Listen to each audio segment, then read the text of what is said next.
BFM Business, Startup & Co. Avec Universign ce soir à nos côtés, effectivement, qui lève 12 millions d'euros. On est dans le domaine de la signature électronique, qui est en train de décoller après les années d'atermoiement, de tergiversation. Donc le fondateur d'Universign avec nous, Julien Stern. Julien, bonsoir. Bonsoir Sébastien. Merci d'être là. Donc 120 recrutements, c'est ce que vous allez faire notamment avec cette belle levée-là. Effectivement, nous venons de lever 12 millions d'euros. On a fait rentrer au capital les fonds Odyssey Venture et la Caisse des dépôts. Et on a eu le soutien du Crédit Mutuel Innovation qui nous avait déjà accompagnés en 2013.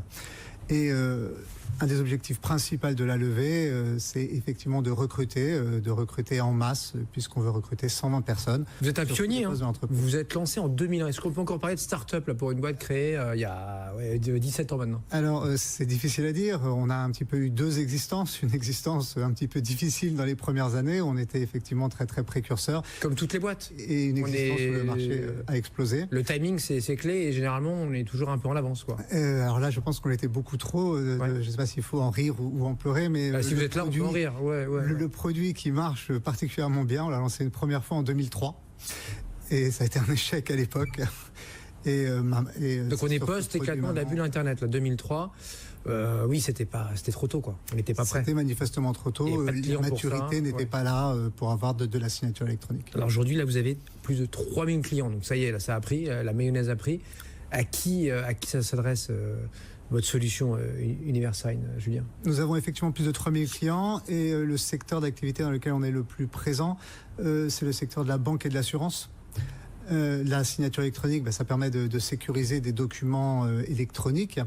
Et donc, précisément dans ce genre de secteur, surtout dans le domaine de l'assurance, quand on a un contrat, c'est un petit peu la seule chose qu'on a. Donc, la sécurité de ce contrat est absolument fondamentale. Et si on n'a plus la signature, on n'a plus grand-chose.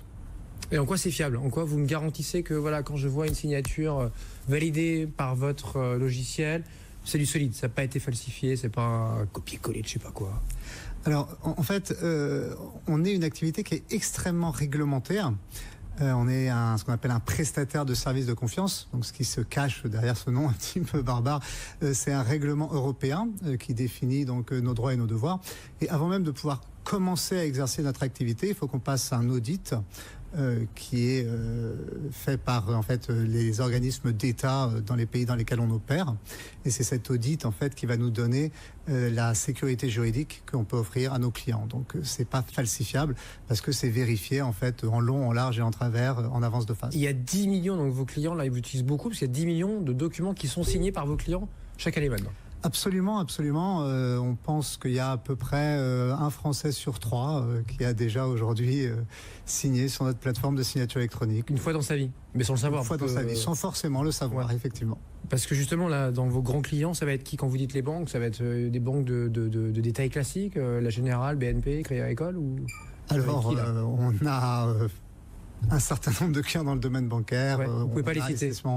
Pas forcément tous, malheureusement.